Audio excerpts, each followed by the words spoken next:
Hello mga bata! Gusto niyo bang matutunan ng iba't ibang kulay sa Tagalog at sa English? Tara, simulan na natin. Ready na ba kayo? Tayo ay maglaro at matuto. Pula. Red. Pulang mansanas. Red apple. Pulang payong. Red umbrella. Dilaw.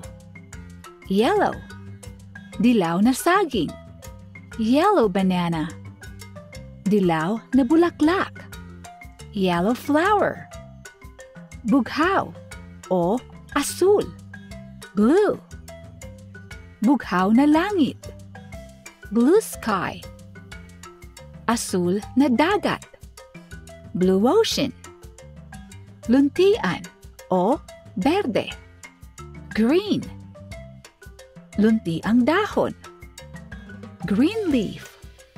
Berdeng palaka. Green frog. Lila o ube. Purple. Lilang sasakyan. Purple car. Lilang ubas. Purple grapes. Kahel. Orange. Kahel na kalabasa. Orange pumpkin. Kahel na bola. Orange ball. Rosas. Pink.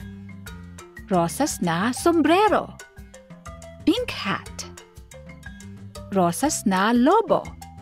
Pink balloon. Kayumanggi. Brown. Kayumangging balat. Brown skin. Kayumangging oso. Brown bear. Itim. Black.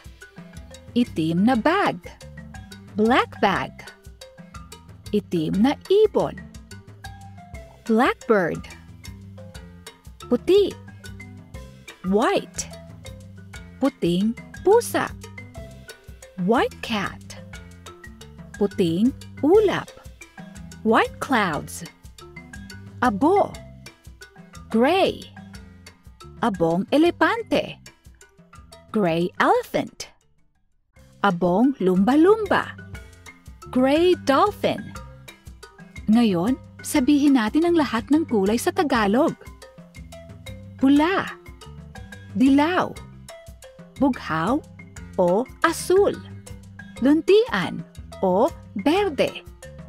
Lila o ube. Kahel. Rosas.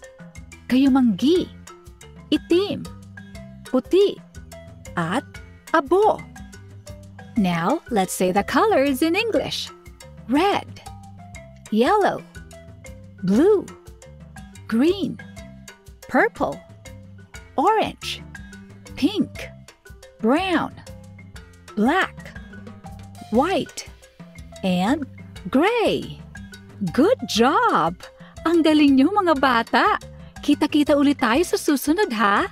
Paalam! Salamat sa panonood. Huwag kalimutan mag-like and subscribe. Bye-bye!